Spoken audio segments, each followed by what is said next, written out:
They don't respect the independence of Parliament. They don't respect the independence of the opposition. And that, more than anything else, is a reason why this government must be defeated. The honourable member will have 5 minutes for questions and comments after question period. Statements by members. Déclaration de député. The honourable member for Markham Stouffville. Thank you. Madam Speaker, today the government received the final report for the National Inquiry into Missing and Murdered Indigenous Women and Girls. I attended the closing ceremony and was moved by the powerful testimony of families, grandmothers, and elders. The report has 231 calls for justice. Let's highlight calls to which all Canadians are asked to respond. Number 1, read the report. Number 2, speak out against racism, sexism, and misogyny. Number 3, hold governments to account. And number 4, decolonize yourself. Learn the true history of Canada. Our response must be more than words. Governments must recognize the rights of Indigenous peoples, must make investments in education, housing, and restorative justice to bring about true reconciliation and stop the violence against Indigenous women, girls, two-spirited and trans people. We all have a responsibility to act. I will be an ally. Will you? Please read the report. L'honorable Honourable member for Alfred Pellan. Thank you, Madam Speaker. The parliamentary session is drawing to a close, and I'd like to take this opportunity to summarize this incredible mandate. Beyond the parliamentary activities and the many large-scale projects our Liberal government has carried out, like the CCB and the signing of many free trade agreements, in Alfred Pellan, since 2015, we've seen a 186% increase to the Summer Jobs Canada program, more than $184,000 for seniors through the New Horizons program, nearly $115,000 to improve accessibility for people with reduced mobility, over $760,000 to support sporting activities and competitions for the deaf, nearly $3.5 million to support innovation and stimulate business growth in Alfred Pellan. And I had the honor to support the Alzheimer's Society of Laval, the Dr. Gillian Foundation, and I organized and participated in 7 community cleanups and replanting initiatives. Since October 2015, and I'm determined to keep on defending. Honourable member for Niagara Falls. Thank you, Mr. Speaker. It's my great honor to rise in the House today to pay tribute to my constituent, World War II hero Lieutenant Leon Dobke, who passed away on May 4th in Niagara.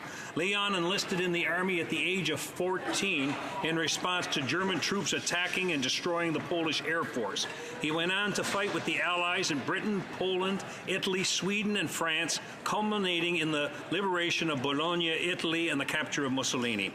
As Minister of National Defense, often the topic of medals would come up, and I remember bragging about Leon's array of medals. I said that if you spread them out across his chest, they would have stretched down to his elbow. Mr. Speaker, freedom isn't free, and no one knew that better than Leon Dobke. As we approach D-Day on June 6, on what may be my last SO31 in this House, I am privileged to pay homage to Leon Dobke. Thank you for standing on guard for Canada, Leon. Democracy is indebted to you.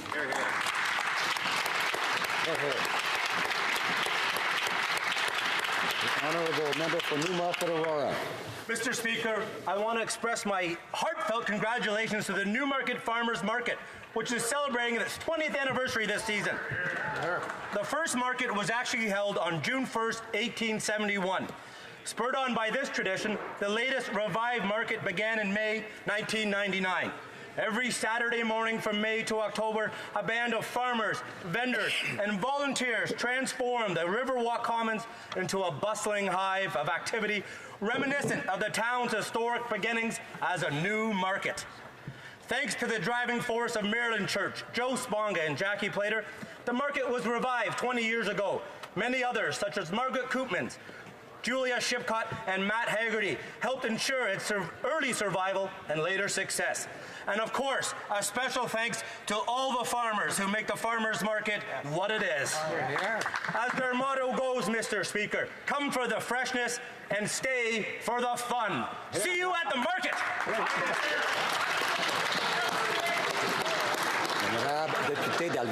The honourable member for Algoma, Manitoulin, Kapuskasing. I attended a ceremony for the creation of the Missinaba Cree First Nation Reserve. This community joins 17 First Nations that make up a significant part of the geography and culture of Algoma, Manitoulin, Kapuskasing. This June, as we mark National Indigenous History Month and the contributions of Indigenous peoples, I encourage everyone to visit Indigenous communities, meet their neighbors, and join in celebrations such as those that will take place on National Indigenous Peoples Day on June 21st. La saison Powwow season starts in June, and everyone who participates in a powwow recognizes how important they are. Interested in celebrating Indigenous cultures and communities, there may be no better place than Algoma, Manitoulin, Kapuskasing, where the opportunity to do so will take you from the shores of Lakes Huron and Superior to the heart of the Boreal Forest. To my Indigenous friends, I wish you the very best as you celebrate your incredible history, heritage, and communities. Happy National Indigenous History Month. Honourable Member for Dartmouth Cole Harbour. Mr. Speaker, the women and men of our Canadian Armed Forces are at the core of everything we do, and Canadians are deeply proud of them. On Canadian Armed Forces Appreciation Day, I rise to thank the members taking part in the National Sentry Program, standing guard and watching over the tomb of the unknown soldier. They honour the sacrifice and memory of members who have fought for peace and security in Canada and around the world. Thank you to members French, Comeau, Renzelli, and Barrett, Tominski, Gagnon, Barnes and Bryan, Hira, Power, Alfala and Yu, Hill, Maceo, Cook and Booth, Fenton, and Parker and Conquest. Our government will support you as you support all Canadians. From your efforts to help fellow Canadians facing floods and wildfires to stabilizing regions abroad, your actions are selfless, noticed, and appreciated. I ask all members of this House to rise and join me in thanking our Canadian Armed Forces members. Thank you for all you do. Thank you. Honourable Member for Edmonton West. Thank you, Mr. Speaker. This Saturday, I had the honour to attend the 60th annual ceremonial review of the 699 Jasper Place Royal Canadian Air Cadet Squadron, fondly known as the Pink Panther Squadron. Where did the name come from, you ask? Well, the cadets used to have white surplus RCAF flight suits. Someone had the idea to dye them a bright orange just before the cadets left to volunteer at the Abbotsford Air Show, and the result, in true Canadian military procurement fashion, was not as intended. The overalls came out a bright pink, and it being too late to address the issue, the 699 cadets proudly wore them, and thus the Pink Panthers were born. Panthers have a long history of producing community leaders, with many going on to serve our country proudly in our Air Force, our Navy, and our Army. Their proud motto, never settle, and they don't. Congratulations to the Pink Panthers on your 60th anniversary, and thank you to the many volunteers who helped develop our cadets into our community's future leaders. Thank you. Honourable Member for Charlottetown. Mr. Speaker, I rise today to inform the House that Prince Edward Islander Hannah McClellan will be representing Canada at a UN conference on the Convention on the Rights of Persons with Disabilities in New York next week. At 20, Hannah has already made her mark in PEI politics. She was the driving force in the adoption of a bill known as Hannah's Law, which passed through the PEI legislature in 2016. While working towards a degree in human rights and disability studies, Hannah is an active member of the Carleton University Young Liberals and a valuable employee in my office.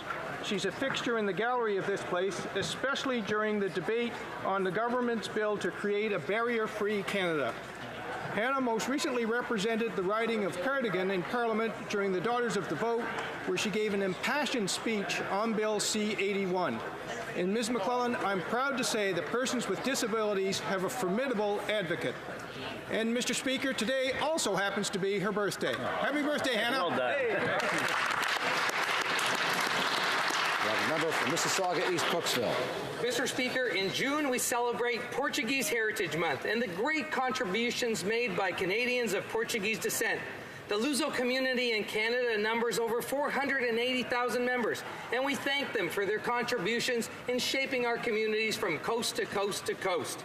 Just last year, we welcomed a special guest, Portuguese Prime Minister Antonio Costa, whose first state visit to Canada is a testament of the continually growing cooperation between our two nations.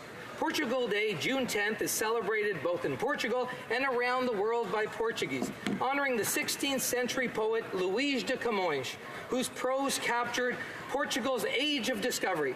It's a special day of pride for me, Mr. Speaker, both as a Portuguese immigrant who came to Canada at the age of 2 with my family, and as an MP that represents riding Mississauga, a city of which 20,000 Portuguese Canadians call home. I'm proud to call June Portugal Heritage Month.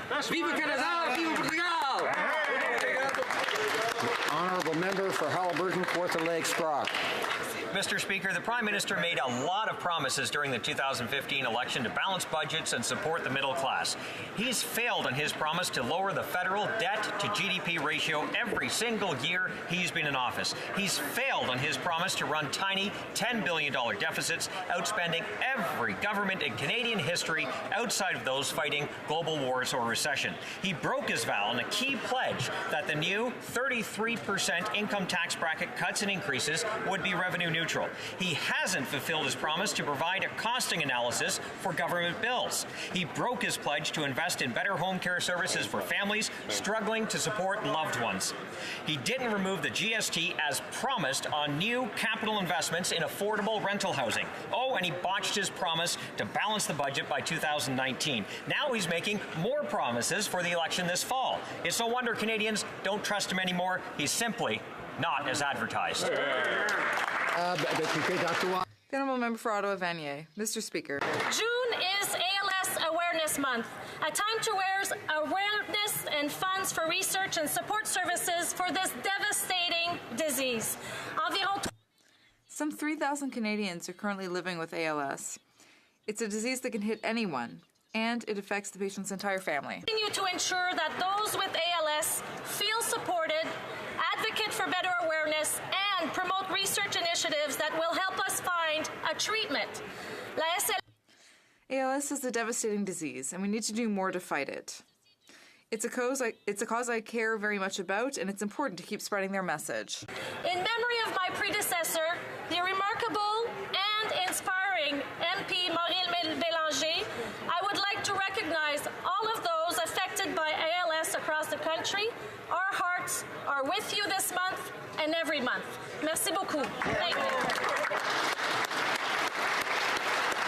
Honourable member for Winnipeg North. Thank you, Mr. Speaker. Late last fall, the House of Commons passed a resolution recognizing the month of June as Philippine Heritage Month. This will be the first national coast-to-coast-to-coast celebration of Filipino heritage. And, Mr. Speaker, it's a great time to do so. Did you know that in the next year and a half, the Filipino population will be 1 million people here in Canada, Mr. Speaker? So it's a great opportunity, no matter what region of the country you live in, to make note that June is Philippine Heritage Month. Go out there, enjoy yourself, understand and appreciate just how very much the Filipino community has impacted every aspect of our society, whether it's socially, economically, everywhere, Mr. Speaker. There's a wonderful opportunity for us to show a little bit of love and appreciate the valuable contributions that our Filipino community has done for Canada and made us a part of that identity. Thank you, Mr. Speaker.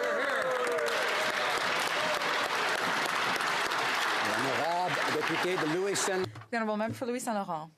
Mr. Speaker, the Liberals got elected 3.5 years ago by making a whole bunch of promises that they didn't keep. Let's remember, they promised a very small deficit that would be balanced by 2019, but now we have 3 deficits.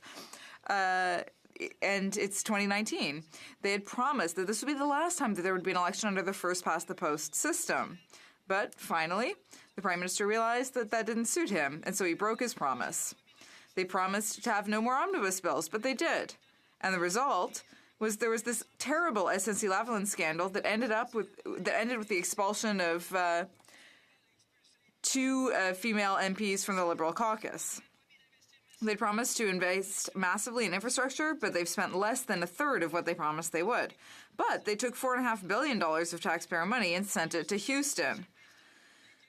Mr. Speaker, Liberals won't be fooled, and Quebecers and Canadians will vote for change on October 21st. Honourable member for Fredericton. 99. 99% of all businesses in Canada are small and medium-sized, yet 16% are owned by women. When half our population owns less than a quarter of our businesses, our economic potential is held back. In Fredericton, Bethany Deshpande is an example of how, with support, women entrepreneurs drive the economic growth in Canada that helps us create 1 million jobs. En 2016, Bethany... In 2016, Bethany established Soma Detect to commercialize technology that measures every major component in raw milk. With support from our government, Bethany's innovative startup now employs 26 people and is working with farmers across North America. Our investments help Soma Detect grow its business, develop its technologies, and trade across North America. Fredericton can be proud of Soma Detect. It is driving trade on our continent, creating jobs in our communities. Our government will always support women entrepreneurs like Bethany because they will drive the economic growth that will create another 1 million jobs in Canada. The honourable member for Hamilton Mountain. Mr. Speaker, no Canadian worker should have their well-being threatened by unclear and unfair workplace practices. Imagine being suspended from your job without pay, without a clear reason and why, and without a clear path to reinstatement. This is what is happening to pre-boarding screening employees at Canadian airports. And one recent example, a screening officer was observed taking a throat lozenge. This was deemed unprofessional conduct by the Canadian Air Transportation Security Agency. The employee's required CATSA authorization was revoked. He was removed from the workplace, retraining was ordered, but wasn't available for full 2 weeks. The employee wasn't paid for that time. There are countless similar examples from airports right across the country. All these employees work for a third party, so while CATSA determines if an employee is allowed to work, these same employees have no ability to appeal CATSA decisions or negotiate a fair process for handling disputes. Thousands of airport workers have signed a petition. It's time for this government to change the legislation and fix this workplace injustice. The honourable member for Lethbridge. The Prime Minister has tried to deceive Canadians into believing that he cares about the environment by introducing his so-called tax on pollution. What we really have, however, is a Prime Minister who is more concerned about keeping up appearances than actually doing something that will make a difference. There isn't a single case study that shows that a carbon tax actually reduces emissions. BC has had one since 2008. It hasn't come down at all. In fact, emissions have gone up. The Prime Minister claims that this is about reducing carbon emissions, but he's letting the biggest emitters off the hook. How hypocritical is that? In what world does it make sense to make soccer moms and local business owners and seniors on a fixed income pay a carbon tax, but big concrete factories, they get to go free? No big deal. Mr. Speaker, it doesn't make sense in any world except for the Liberals. So the Liberals' carbon tax is not an environmental plan, it's actually a tax plan. And the Prime Minister, well, he's not as advertised. The honourable member for Sackville, Preston Chesapeake. Mr. Speaker, after 10 years of Conservative government cuts, our government came to power with the promise of making a difference. And that's exactly what we did for our veterans. Mr. Speaker.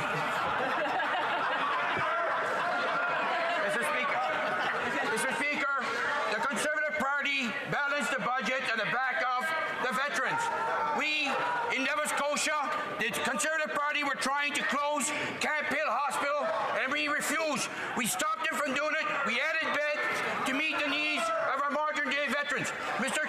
Speaker, we invested in Canadians. 1 million jobs have been created. 300,000 kids have been lifted off out of poverty. Mr. Speaker, that's even better than being advertised. Thank you.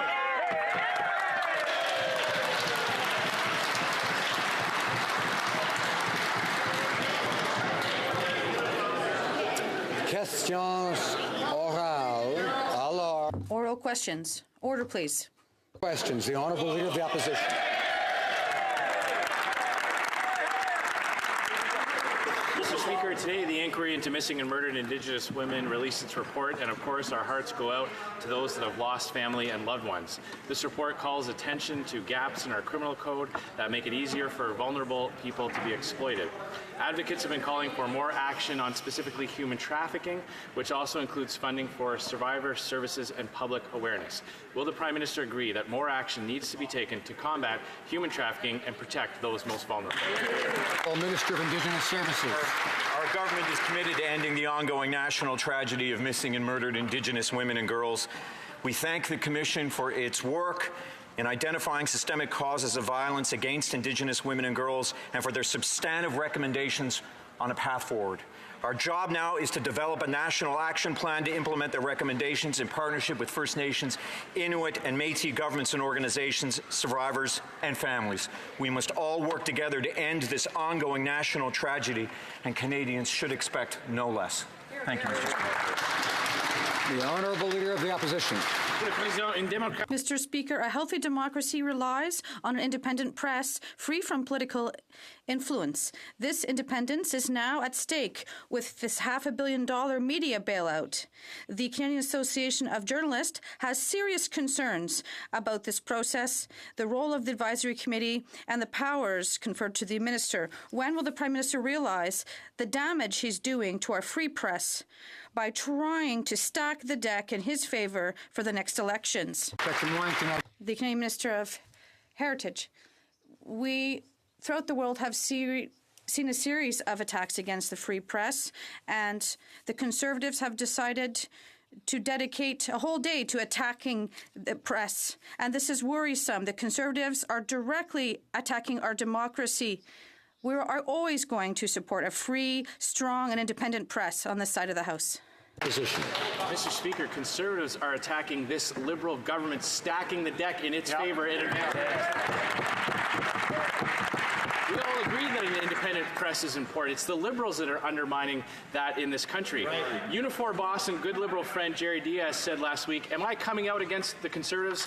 You're darn right I am." Wow. When asked if he was going to tone down his anti-Conservative campaign now that his union is on the Prime Minister's so-called independent media panel, he said, quote, "I'm probably going to make it worse." Wow. There are lots of other organizations that represent journalists. Why did this government put such a biased organization on this panel? Honourable Minister of Canadian Heritage. Mr. Speaker, unlike the Conservatives, we don't want just CEOs around the tables. Yes, we want the CEOs, but we also want people representing the entire industry, the journalists, the workers, the people in the newsroom, small papers, large paper in English and French, Mr. Speaker. Why? Because that's the right thing to do. Conservatives want to get rid of the free press, and we want to make it stronger. Order. The Honourable Member for Richmond-Athabasca. Mr. Speaker, Unifor is the biggest union of journalists in Canada. Jerry Diaz said he would attack our leader and that he would be his worst nightmare. He even promised that it would even be worse than anything we've been able to imagine. So my question for the Prime Minister is he finally going to do what is necessary and exclude Unifor from the advisory committee? Yes or no? The Honourable Minister of Canadian Heritage. Mr. Speaker, another attack on workers. Why are the Conservatives so afraid of middle-class workers? Under the Harper regime, they waged war on workers' rights and against workers. They didn't allow them to organize themselves or to negotiate properly and to work in a safe environment. And unlike the Conservatives, the Liberals know that unions are our partners and they're not our enemies. Thank you, Mr. Speaker. The Honourable Member for Richmond-Athabasca. Mr. Speaker, after many media outlets have dropped out of this, the CAG directly denounced this maneuver and criticized the Liberals' lack of transparency and lack of independence on this committee. 4 months away from the election, the Prime Minister is trying to influence this election with this $600 million bailout. So I'd like to repeat my question for the Prime Minister. Will he exclude Unifor from the advisory committee? Yes or no? The Honourable Minister of Canadian Heritage. Mr. Speaker, we've said from the beginning that it's important to have everyone around the table, both newspaper owners, people who represent journalists, people who represent workers. What we want here on this side of the House is a free, strong, and independent press. Instead of attacking journalists and the press who support us, we have to make sure we have a more vibrant and strong press. South. Thank you, Mr. Speaker. The final report of the inquiry into missing and murdered Indigenous women and girls talked about the roots of this violence, the misogyny, the racism, and the social economic injustice. It calls on us to accept our history of colonial past. Will the Prime Minister join me in acknowledging this injustice against Indigenous women, girls, and the 2S LGBTQIA community, and commit to working with the Indigenous community in implementing these recommendations, including sweeping reforms to the justice system, healthcare, well-being, and rural transit? Hear, hear. Honourable Minister of Indigenous Services. Mr. Speaker, we all owe a tremendous debt of gratitude to the survivors and family members who shared their painful memories and stories with the Commission, often putting their own health at risk in order to do so. And in the coming weeks, we'll be announcing our initial response to the final report, as well as a process and first steps to formally develop a national action plan. This plan will build on the efforts our government is already taking to address this ongoing national tragedy, including reforms to child and family services that recognizes the inherent rights of Indigenous peoples and investments in women's shelters, housing, education, and safety on the highway of tears. The honourable member for Burnaby South. This is simply heartbreaking that so many women, girls, two-spirited and transgender Indigenous peoples have suffered horrible violence, and for all too many of them, this violence remains a reality. This report cannot remain on a shelf. We have to read it carefully and implement the recommendations. Will the government work with Indigenous organizations and communities to find solutions to address this social justice issue, to address these calls for justice? The Honourable Minister for Indigenous Services. We are looking at this report, and we want to ensure the security of Indigenous women by investing in shelters, in housing, education, and child and family services, as well as road safety. The Honourable Member for Burnaby South. When it comes to addressing the climate emergency, the Prime Minister's actions do not respect his words. Last week, we announced a plan to fight climate change and to create good quality jobs. For the future of our children and our workers, we need to stop just talking and take action now. The New Democrats have the courage to take action. Will the Prime Minister join us in cancelling subsidies for fossil fuel producers to build a safe future for generations to come? Honourable Minister of Fisheries, Oceans and the Canadian Coast Guard. Merci, Monsieur le Président. Thank you very much, Mr. Speaker. It's interesting to see the NDP announcing that it wants to do what we're doing already to fight climate change. But the way they'll do it will threaten good jobs. And it will hamper the largest investor in Canadian history, which has created thousands of jobs and benefited from NDP support in BC. And it's been 400 days, and the Conservatives still don't have a plan to fight climate change. Talk about the Liberals' plan. Their plan is to spend over $15 billion on a pipeline and sticking to Stephen Harper's emissions targets. They put on a price on pollution, but exempt the biggest polluters. Unreal. And while Liberals delay change, Conservatives deny a problem even exists. New Democrats have a better way. A plan to create new jobs, reduce energy costs, and adopt legally binding emissions targets. Will the Prime Minister finally agree to take on big polluters and commit to our New Deal for climate action and good jobs? Hear, hear. Minister of Fisheries and Oceans. Thank you, Mr. Speaker. Mr. Speaker, we welcome the New Democrats bringing forward a plan that actually includes most of the components that are already in the plan that we have brought forward to fight climate change, the Pan-Canadian Framework on Clean Growth and Climate Change. This government takes the fight against climate change very seriously. We have been implementing measures that are included in the 50 different measures in the Pan-Canadian Framework. We intend to not only protect the planet through fighting climate change, but to grow the economy, something that clearly the NDP does not understand. The Honourable Opposition House Leader. Mr. Speaker, the Liberals' media funding plan needs to be sent back to the drawing board. By putting overtly anti-conservative uniform on the panel, the Prime Minister is not only threatening the media's independence, but he's threatening the credibility of the panel.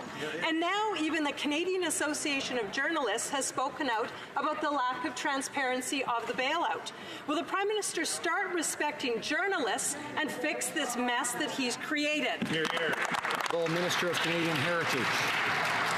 Mr. Speaker, there's a series of attacks across the world against free press, and today the Conservative Party officially joined the movement. The Conservatives have decided to take the entire day to attack Canadian media, to attack Canadian journalists. It's concerning, Mr. Speaker, very concerning. The Conservatives are directly attacking our democracy, and on this of the House, Mr. Speaker, we will always support a strong, free, and independent press. House Leader. Well, the Liberals are completely disrespecting journalists with this panel. The panel is being used by the Prime Minister for his own political gain. Exactly. We've learned that members of the panel are going to be muzzled and will not be allowed to discuss who they may have rejected. And guess what? If the Prime Minister doesn't like their decision, he's going to override it. So no worries. So much for accountability and transparency. And there is no respect for journalists in this panel. Why is the Prime Minister always trying to interfere in democratic processes for his own political gain? The Minister of Canadian Heritage. Well, Mr. Speaker, today we see another attack on unions. Why are the Conservatives so scared of middle-class workers? Under the Harper regime, they waged a war on workers' rights. They made it more difficult for workers to organize freely, bargain collectively, and work in safe environments. Mr. Speaker, unlike the Conservatives, we understand that unions are our partners, not the enemy. The honourable member for Mégantic-L'Érable. Mr. Speaker, the Prime Minister created a $600 million bailout plan for the Canadian medias right before the upcoming general elections. The Prime Minister selected the committee members and they will decide where the money goes. He hasn't committed to implementing their recommendation. He's refused to make the deliberations of the committee public, and he's asked the members to sign confidentiality agreements. The CAG is still wondering if it'll participate. They're wanting more greater transparency, and they're right. Why does the Prime Minister want to do this in camera?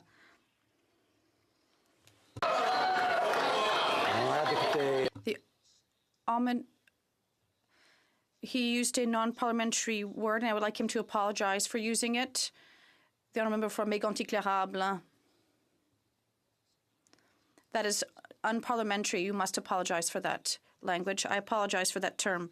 Mr. Speaker, the honourable member, the Minister of Canadian Heritage. Mr. Speaker, there's something deeply insulting about this, not to me, not to the government, but to journalists, these men and women who have built their careers on being and showing integrity and professionalism. And it's an attack on the freedom of thought and independence of press.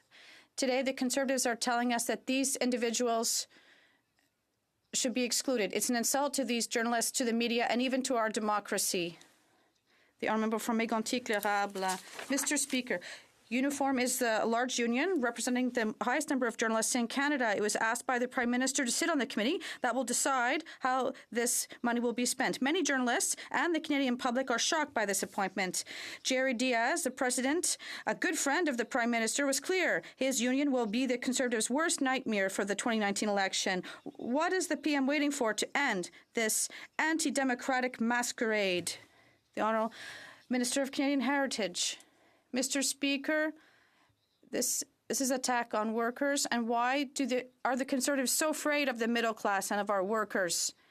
They waged war on workers under the Harper regime, and they want to prevent workers from bargaining and from being able to become organized. Unions are not our enemies, Mr. Speaker, and when will they understand that? Chilliwack Hope.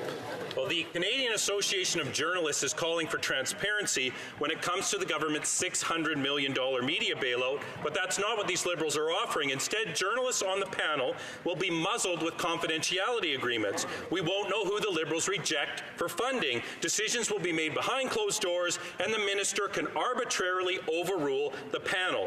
Now, the Liberals have no problem listening to anti-conservative organizations like Unifor, but why don't they listen to the Canadian Association of Journalists and stop trying to stack the deck in their own favor? The Minister of Canadian Heritage. Well, in very few words, that's totally false, Mr. Speaker. Now let me talk about this program for print media. Millions of dollars in support for the news and media industry, helping Canadians get the information they need, supporting expensive costs for shipping, special funding for underserved communities. Does that ring a bell, Mr. Speaker? Well, this is the 2010 program brought in by the Conservatives to support the media. The difference here, Mr. Speaker, is that they didn't want an independent panel to decide. They wanted to pick themselves. The Honourable Member for Chilliwack Hope. The Liberals are working overtime to try to stack the deck in the next election. They're allowing foreign-funded special interest groups to continue to pour millions of dollars into Canada. They're using unlimited tax dollars to promote themselves while preventing political parties from spending their own money. Yep. They've even put anti-conservative Unifor on a panel to determine which media outlets covering the next election will get $600 million from this government. Will these Liberals finally stop playing games with our democracy and stop trying to rig the next election? The Minister of Democratic Institutions. The same old lines from the same old Conservative Party. What they did when they were in government is they limited the rights of Canadians to vote. They made it more difficult for our most vulnerable to vote. They made it even more difficult to our Elections Canada to talk to Canadians about voting, Mr. Speaker. Well, Mr. Speaker, we changed that with Bill C-76. It's unfortunate that the Conservatives keep attacking our democratic institutions. They've gone after the CEO of Elections Canada. They've gone after the Commissioner. They've gone after the Debates Commissioner. That's unacceptable, Mr. Speaker. But here on this side, we're standing up for democracy. Thank you. The Honourable Member for Berthier-Masquinongé. Mr. Speaker, Donald Trump acts unpredictably and spontaneously. For example, the recent tariffs he imposed on Mexico. Last week, his vice president was in town to press the Liberal government to ratify the new NAFTA. This deal is bad for farmers and for workers. Mr. Speaker, simple question. The Liberals said they would never sign a bad agreement, but why are they in such a rush to sign this new NAFTA, which is a bad deal? The Honourable Parliamentary Secretary to the Minister of Foreign Affairs. Saw how hard it was to negotiate this agreement and achieve the lifting of tariffs. This was a task all of our country was involved in. During that time, many Canadian families had real worries about whether or not they would lose their jobs. Canada did its job. We have a new NAFTA deal, which is a win-win outcome. We have a full lift of tariffs. It is astonishingly irresponsible that the NDP seems preoccupied and prepared to plunge our country into a new negotiation and a period of great economic uncertainty. Honourable Member for Windsor West. The USMCA is being undermined. U.S. Congress members are working to fix the deal to ensure provisions for environmental protections and lower-cost medicines.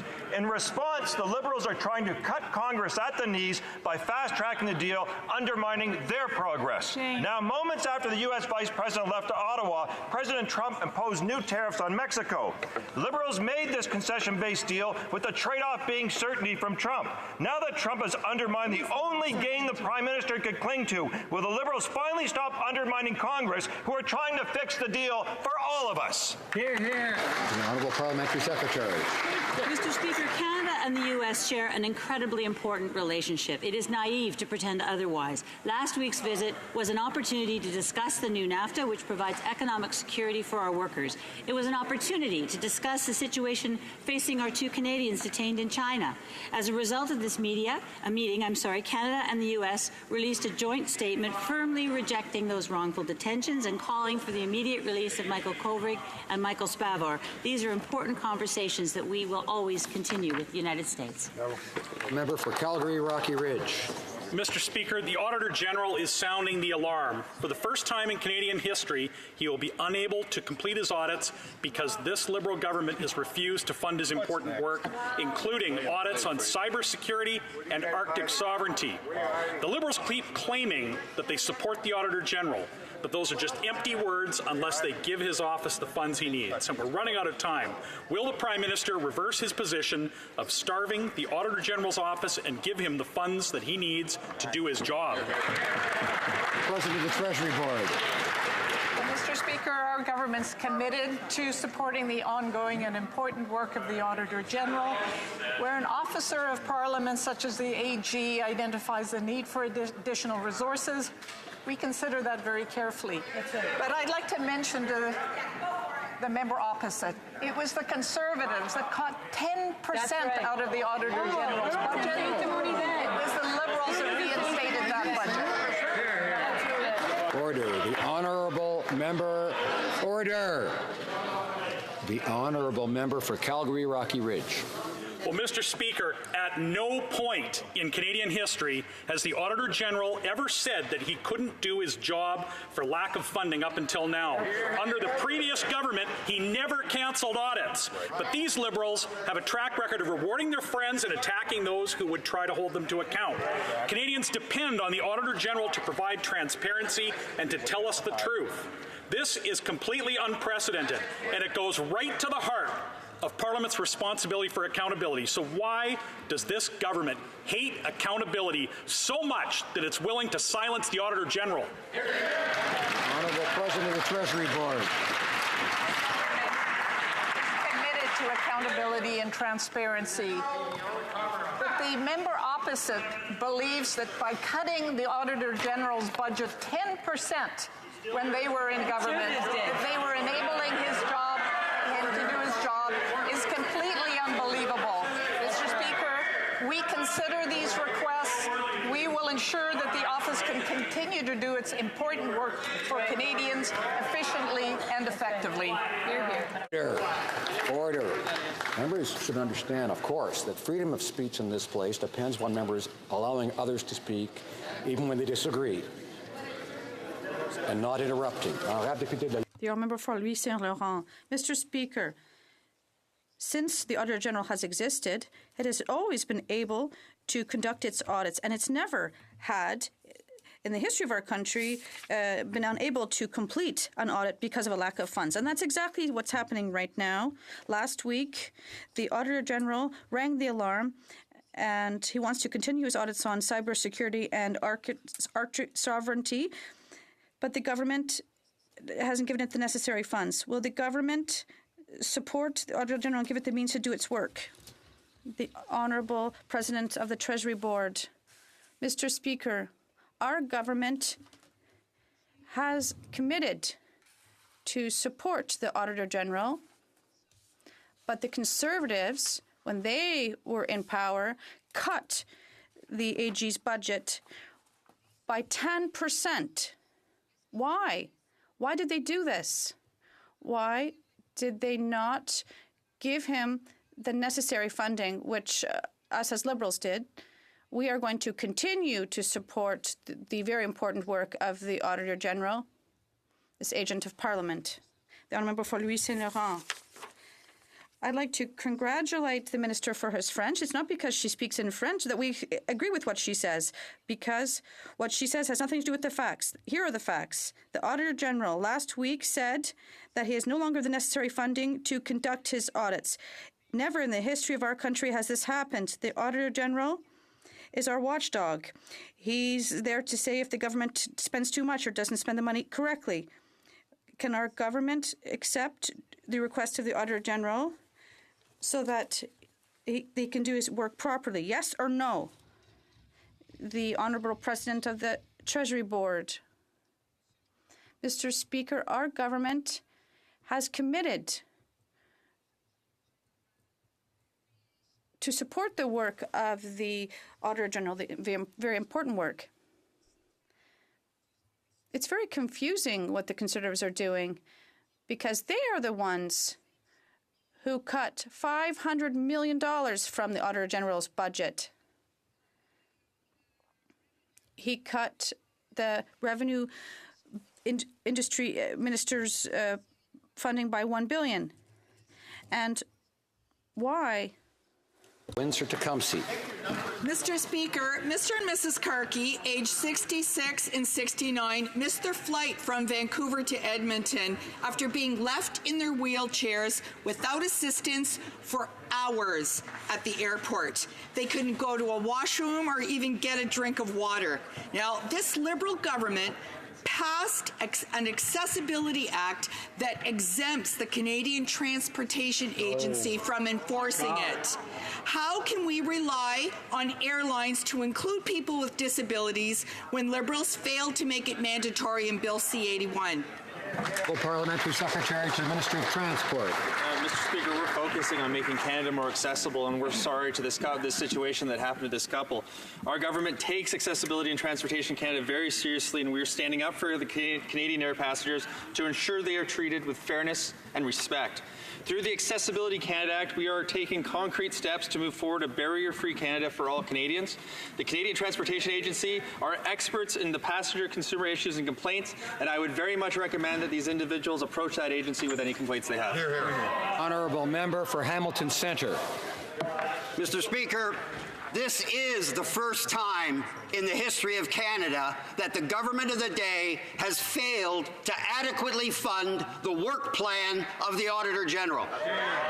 Given that one of the planned audits being killed is on cybersecurity, how can this government possibly justify this unprecedented attack on the work of the Auditor General and the work of oversight and accountability? Justify that!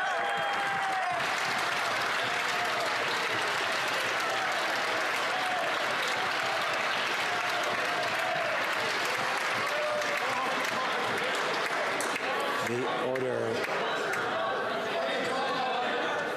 Order.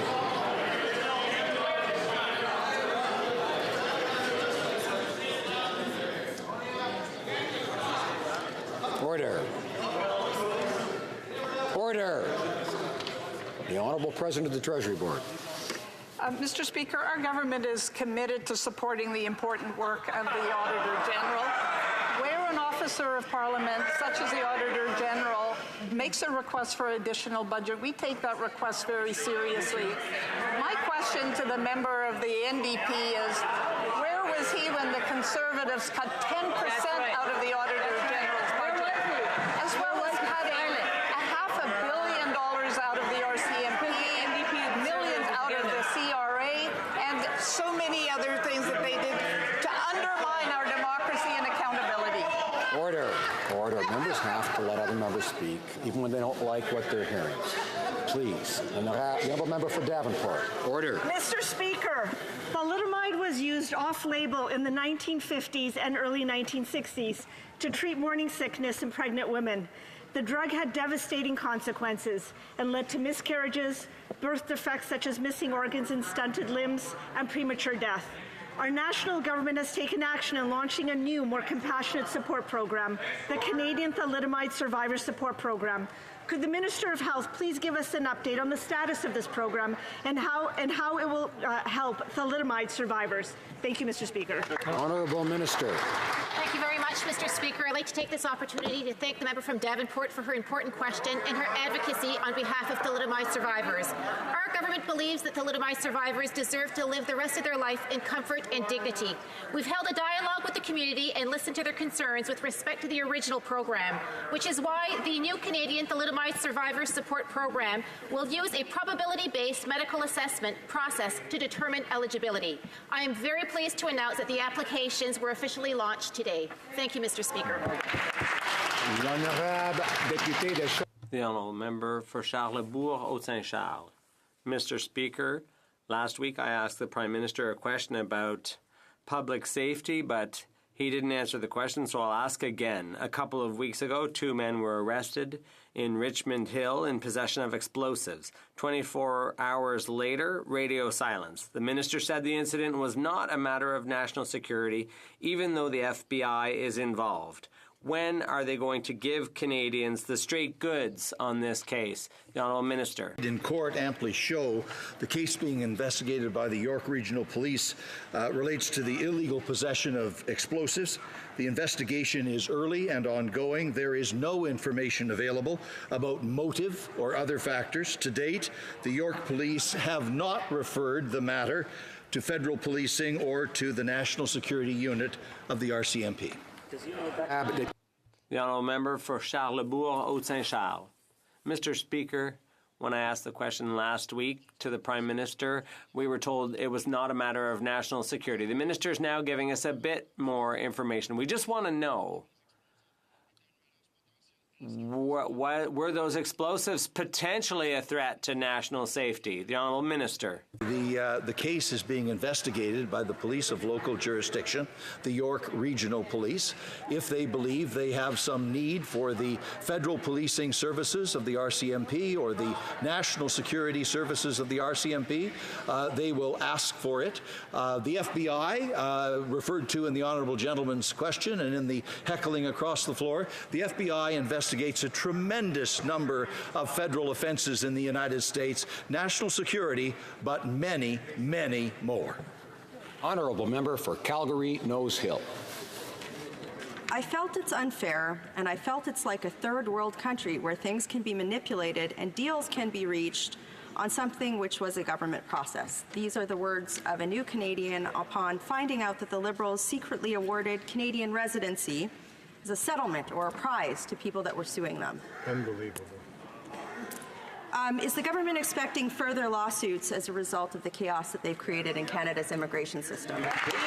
Honourable Minister of Immigration. Chaos that the member opposite refers to is the chaos that that party put parents and grandparents through. They deleted the program for 2 years. They kept people waiting between 5 to 7 years. We are the ones that cleaned their backlog of 167,000 cases, and we have quadrupled the number of spaces available to Canadians to sponsor their loved ones. They didn't get the job done. We're getting the job done, Mr. Speaker. And I remind members that each side gets their turn and they should wait their turn. The Honourable Member for Calgary, Nose Hill. Ever. That's just a flat-out embarrassing answer. Yes, it is. I mean, these are people's lives. These are people who are trying to come to this country legally. It seems to me that what our government has done with this settlement is just state that being able to pay a few $100s for a lawsuit can actually get you a spot in the program, and he's right. Between this and Roxham Road, there is no legitimacy in our system anymore. None. When is this government going to stop creating chaos, injustice, and unfairness in Canada's once proud immigration system? Honourable Minister of Immigration. That the member opposite speaks of is what they put Canadians through in their version of the immigration system. They left a broken system, Mr. Speaker. Spouses were kept apart for years under that party, Mr. Speaker. Parents and grandparents program. They want to talk about that? They deleted that program for 2 years, Mr. Speaker. Mr. Speaker, the fact of the matter is we have fixed the broken immigration system left by the Conservatives. The Honourable Member for Saint-Hyacinthe-Bagotte. Mr. Speaker, the IPCC report is unequivocal. Action on the climate crisis is needed now. We in the NDP have a plan to address this crisis, an ambitious plan based on jobs that supports workers and their families by offering them training, back to school, good jobs, and making life more affordable. The energy shift has to happen fast. Will the Liberals give workers easy access to EI to facilitate that energy transition? The Honourable Parliament Secretary and Minister of Environment. Mr. Speaker, with respect, I've had an opportunity to review the NDP's plan, and despite its good intentions, it is simply poorly thought through. When it comes to supporting workers, I point to the $185 million set aside to support training for those in the conventional energy sector in Canada under our Just Transition Task Force. I take their plan more seriously, Mr. Speaker, if their leader would take a position on LNG Canada and stop flip-flopping. I note in particular on their carbon pricing plan, Eco-Fiscal Commission Chair Chris Reagan said that their carbon price would hurt the Canadian economy and would not help global emissions. Climate change is real, and it takes a government that understands how to develop policy seriously. The honourable member for Trois-Rivières. Mr. Speaker, according to the latest IPCC report, we have less than 12 years before the effects of global warming are irreversible. On Friday, the NDP leader announced a bold energy transition plan that doesn't leave workers out. It works with them every step of the way. A big part of the plan's success depends on the development of green public transit. Mr. Speaker, if the government is serious, will they finally make up their minds like the NDP has done and commit to going ahead with the high-frequency train project? The Honourable Parliamentary Secretary. That's Paul. Mr. Speaker, when it comes to investing in Via Rail and our passenger rail services, we're doing it correctly. We're making it more green, we're making it more energy efficient, and we're making it more accessible. And I'm very happy that today I can provide an update to that member that we're also working with the Infrastructure Bank to put together the right structure to attract the appropriate partners. Right on. The honourable member for Portneuf-Jacques-Cartier. Mr. Speaker, this government has failed on the environment. They put a tax on carbon, and we already know in Canada it's not working. Just ask Quebec or BC. The Liberals paid over $4 billion to the Americans for a pipeline, and that didn't solve anything. They talk about an environmental emergency. Does that somehow excuse their own inaction? It is slowly dawning on the Liberal government that Canada is not going to be meeting the Paris targets. When will this government present an actual plan to reach the Paris targets? Mr. Speaker, it's hard to take seriously criticism from a member of the party who promised a plan over 400 days ago and has been sitting on their hands since. Over that 400 days, Mr. Speaker, we have put a price on pollution, finalized methane regulations to reduce the emissions in our gas sector. We have established GHG standards for heavy-duty vehicles. We're protecting our oceans. We're investing in energy efficiency. Mr. Speaker, if the honourable member has been paying attention to debates in this House over the past 3 years, he would know our plan includes over 50 measures that are being implemented today that are bringing down our emissions and putting more money in the pockets of Canadian families. Thank you. Honourable member for Abbotsford. Prime Minister's climate plan has become a massive failure. We've got more punishing taxes on Canadians, skyrocketing gas prices, shutting down Canada's energy industry, and a $12 million handout to Loblaws, a billion-dollar company. That's a climate plan? Now the Liberals have fallen so far behind that they have no hope of meeting their emissions targets. When will the Prime Minister finally admit that his plan is not as advertised and he will not meet the Paris targets? The Honourable Parliamentary Secretary. Mr. Speaker, we will meet our Paris targets, and with respect, we are going to achieve our targets because failure is simply not an option. This is the greatest challenge of our time. I'd introduce the honourable member to a copy of our plan. I'd be happy to provide it to him in both official languages after question period's over. He'll see that it includes putting a price on pollution that will bring our emissions down and put more money in the pockets of 8 out of 10 Canadian families. He'll see that by 2030, 90% of our electricity in Canada will be generated from non-emitting resources. He will see the largest single investment in the history of public transit and green infrastructure in Canada. It's time the Conservatives get with the times rather than sit on their hands. The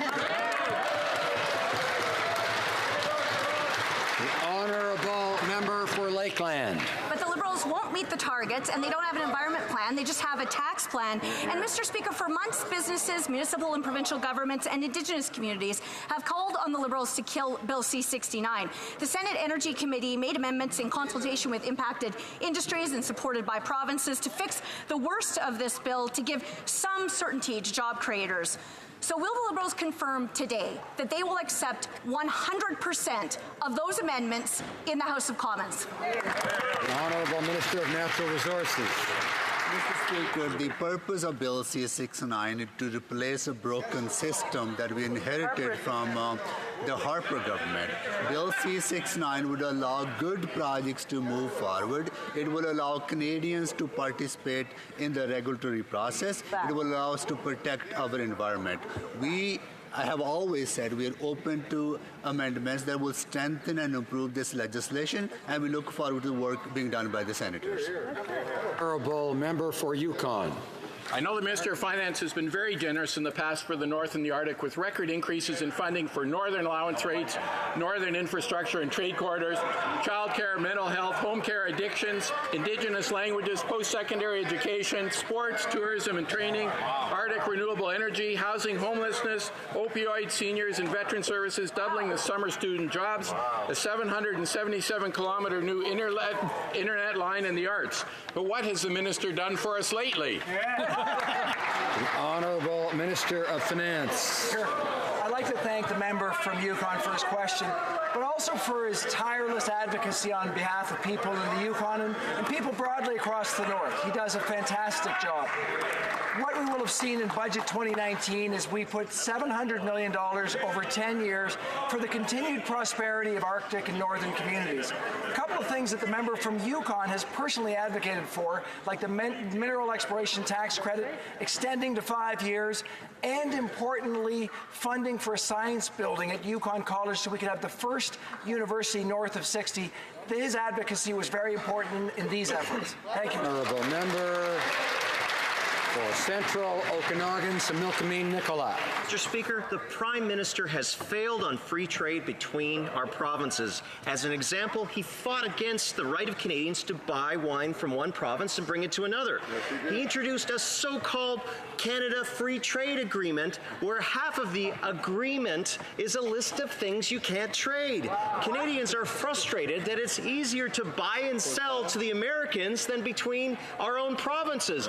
When will Liberals do what Canadians demand and allow them to buy and sell freely between our provinces, Mr. Speaker? The Honourable Minister of Finance. Mr. Speaker, I'm happy to say that we had a meeting of ministers of trade from the provinces last week. It was an important meeting where we talked about how important it is to expand internal trade in our country. We see a huge opportunity. Progress was made. It builds on the efforts of the federal government because we took away all federal restrictions around, for example, the transfer of alcohol across our country. So we are working together with the provinces to make sure this can actually come true in our country to help our economy over the long term. The Honourable Member for Courtenay Alberni. Mr. Speaker, the federal government has spent nearly $2.3 million fighting a marine biologist and the Namgis First Nation in court to avoid testing fish farms for the contagious PRV virus. Biologist Alexandra Morton is dedicated to protecting wild salmon. She's taken the federal government to court twice and won both times. But this Liberal government is dead set against diligently screening farm salmon for this virus. Can the minister explain why the Liberal government is prioritizing the profits of the fish farm industry over the health of BC wild salmon? Honourable Minister of Fisheries and Oceans. Thank you, Mr. Speaker. Protecting the health of wild Pacific salmon is a top priority for the government. Canadians want to be assured that aquaculture in Canada is conducted in a manner that emphasizes environmental sustainability and the protection of the environment. I actually met last week with Ms. Morton and certainly heard her concerns, and we are taking those into account as we develop policies going forward. We announced in December a suite of initiatives to ensure the environmental sustainability of the sector. We announced last week an advisory committee on science that includes international participants. We will work to ensure the success of the industry while ensuring the environmental sustainability going forward. Honourable Member for Scarborough Centre. Mr. Speaker, this week Canada is welcoming the world in Vancouver for Women Deliver, the world's largest gathering on gender equality and the health, rights and well-being of women and girls. Our government has been working hard to advance gender equality, and our plan is working. 1 million jobs have been created, and there are now more women working than ever before. Can the Parliamentary Secretary to the Minister for Women and Gender Equality tell this House how this conference can bring awareness and the imperative for action for women and girls in Canada and around the globe? Good question. The Honourable Parliamentary Secretary. I want to thank the member for Scarborough Centre for her question and her advocacy. Mr. Speaker, Women Deliver is not just a conference. It is a movement to advance gender equality worldwide. It brings together thousands of people from across the globe to find solutions solutions to the barriers still faced by women, girls, and gender-diverse people everywhere. While we celebrate the progress that has been achieved, we are reminded daily, Mr. Speaker, even in Canada, women's rights are at risk. Women Deliver will leave a legacy that will empower women and create lasting change that benefits everyone. The honourable member for Selkirk Interlake Eastman. Mr. Speaker, Manitobans are angry that this Prime Minister is refusing to allow the sale of our clean energy. The National Energy Board has approved a hydro transmission line to Minnesota, but the Prime Minister is actively trying to kill that project. It's obvious the Prime Minister is lashing out at Manitoba in retaliation for standing up against him and his carbon tax. When will the Prime Minister get out of the way and allow this project to be built? The Honourable Minister of Natural Resources. Mr. Speaker, the honourable member is completely wrong. We are in the review process of this project. We are ensuring that we are adequately discharging our duty to consult with Indigenous communities on a number of outstanding issues that has been risen because of the actions of the Manitoba government as well as the Manitoba Hydro related to this project. We are working with our partners to ensure that we move forward on this project with fully discharging our duty to consult with Indigenous communities. The honourable member for La Pointe de l'Île. Mr. Speaker, on January 28th, the full year's worth of family reunifications applications were accepted between noon and 12:09. Too bad if you had to work that day. The only requirement for family reunification was to be sitting at a computer at noon sharp. Mr. Speaker, family reunification should be fairer than selling concert tickets. Does the government realize that its first-come, first-served system doesn't work? Of Immigration. Canadians know that this government cares about family reunification. An 8-year wait times for families to be reunited. We've listened to communities who have asked us to increase the number of spaces from 5,000 to 10,000 and then ultimately to 20,000 spaces. We've cut the wait times to under 2 years and we'll continue to work hard at this file because for us, Mr. Speaker, on this side of the House, family reunification is a #1 priority. The honourable member for La Pointe de l'Île. Mr. Speaker, family reunification isn't a form of gambling. It was unfair to decide the fate of families through a lottery, and it's just as unfair to do so like you're selling tickets to a Stones concert. Families should be able to file their applications, and those applications should then be assessed in terms of the urgency of the situation and the potential contribution immigrants could make. Will the government revisit its inefficient and unfair process? Will they finally transfer this responsibility to Quebec?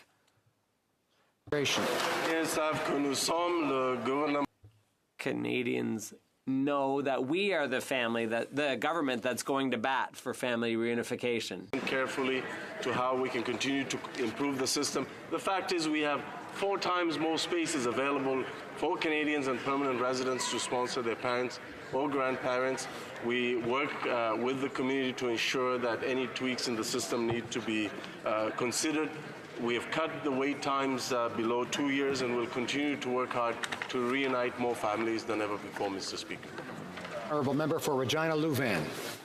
Mr. Speaker, a dispute over border security and tariffs has raised questions about whether Mexico will ratify the new NAFTA. By contrast, Canada and the U.S. share a secure border, similar wage rates, and balanced trade. If Mexico does not ratify, will the Canadian government amend the replacement protocol so that we can ratify the new NAFTA bilaterally with our largest trading partner? Good question. Honourable Parliamentary Secretary to the Minister of Foreign Affairs. Thank you, Mr. Speaker. I'd like to thank the member opposite for his question and for his hard work on this. I know he cares and is thinks deeply about it. The issue of the border between the United States and Mexico is a bilateral issue between the U.S. and Mexico. The Mexican president has confirmed that Mexico will continue with their ratification of the new NAFTA. The new NAFTA, of course, is important for certainty in the North American economy. As we've always said, we will move in tandem with our partners to the greatest extent possible. Thank you. Good. Mr. Finance. Mr. Speaker, point of order. Mr. Speaker, pursuant to Standing Order 83-1, I wish to table a notice of Ways and Means motion respecting an act to amend the customs tariff and the Canadian International Trade Tribunal Act. Pursuant to Standing Order 83-2, I ask that an order of the day be designated for consideration of the motion. Hear, hear. The Honourable Secretary of the Minister of Social Development is rising on a point of order. Mr. Speaker, I hope and believe if you seek it, you'll find unanimous consent for the following motion, that the House reiterates that a strong and independent journalism is not a fossil but a pillar of our democracy, a living pillar. Recognize that Canadian media needs to be supported to pass through the current crisis, and calls on the government and all parties to